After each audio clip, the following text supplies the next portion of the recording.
আপনার মেয়ে কিছু টাকা পাবে আর আপনি তড়িঘড়ি করে আপনার মেয়েকে সৌদি আরব পাঠিয়ে দিচ্ছেন। কিন্তু আপনার মেয়ে সৌদিতে যাওয়ার পরে যে শারীরিক এবং মানসিক নির্যাতনের শিকার হয় সেটা কি কখনো ভেবে দেখেছেন? সেটা ভেবে দেখেন নাই। সে ওখানে যাওয়ার পরে তাকে খারাপ অফার করা হয়, খারাপ অফারে সে যদি রাজি না হয় তারপরে তাকে পিটানো হয়। পিটানোর পরে তাকে বলা হয় বাড়ি থেকে টাকা এনে দে, না হলে তোকে ছাড়বো না। তাকে একটি রুমে বন্দি করে রাখা হয়, মানে শারীরিক মানসিক অমানবিক নির্যাতন করা হয় তার উপরে। এরকম একটি ঘটনা আমি অনেক দিন ধরে শুনতেছি। আজকে এক ভুক্তভোগী যিনি সরাসরি আমার চেম্বারে আসলেন, এসে তিনি তার মেয়ের অনেক অনেক ভিডিও তিনি দেখালেন, ছবি দেখালেন। কারণ সৌদি আরব থেকে সেই মেয়ে পাঠাচ্ছে। সেই মেয়ে কী করেছে? বাংলাদেশের এক দালালের মাধ্যমে সৌদি আরব গিয়েছে। সে দালালের কয়েকজন বন্ধু বান্ধব সৌদি আরবে আছে। তারা তাকে রিসিভ করে একটা রুমের মধ্যে আটকায়। আটকানোর পরে তার সাথে শারীরিক সম্পর্ক করতে চায়।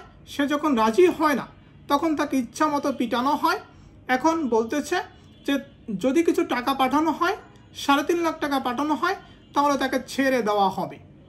যারা সৌদি আরবে কোনো মহিলাকে পাঠাচ্ছেন কর্মের জন্য, আপনি কার মাধ্যমে পাঠাচ্ছেন একটু ভেবে চিন্তে পাঠাবেন।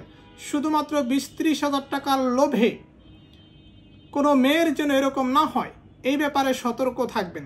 মানে কতটা ভয়ানক হতে পারে, কতটা বাটপার হতে পারে। আমি সৌদি আরবে লোক নিলাম, আমি সেখানে 3-4 জন বন্ধুবান্ধব সেট করে রাখলাম। আমার বন্ধুবান্ধব ওই মেয়েটাকে রিসিভ করে, এরপরে দেখেন অমানসিক নির্যাতন চালায় এবং সে হাউমাউ করে কান্না করতেছে। এবং এই কান্না শুনে বাংলাদেশের যেই বাপমা আছে তাদের হৃদয়টা কেমন হচ্ছে ভেবে দেখেন। সৌদি আরবে কোনো মহিলা, কোনো নারী পাঠানোর আগে শতবার চিন্তা করবেন। এরকম ঘটনা কিন্তু অহরহ হচ্ছে। কারণ আমার সাথে বিদেশের সাথে অনেক যোগাযোগ আছে। সে বিদেশ থেকে এই সৌদি আরবে যারা আছেন, যেসব মহিলা আছেন, তারা অনেকেই আমার সাথে যোগাযোগ করেন, তাদের কষ্টের কথা জানান। এ ব্যাপারে একটু সতর্ক থাকবেন। সতর্ক করা আমার দায়িত্ব। আমার কাছে মনে হয় ওকালতির পাশাপাশি সচেতনতা বৃদ্ধি করো একটা দায়িত্বের মধ্যে পড়ে। আর আমি অ্যাডভোকেট মিঠুন সাহা সবসময় আপনাদের পাশে আছি, থাকবো।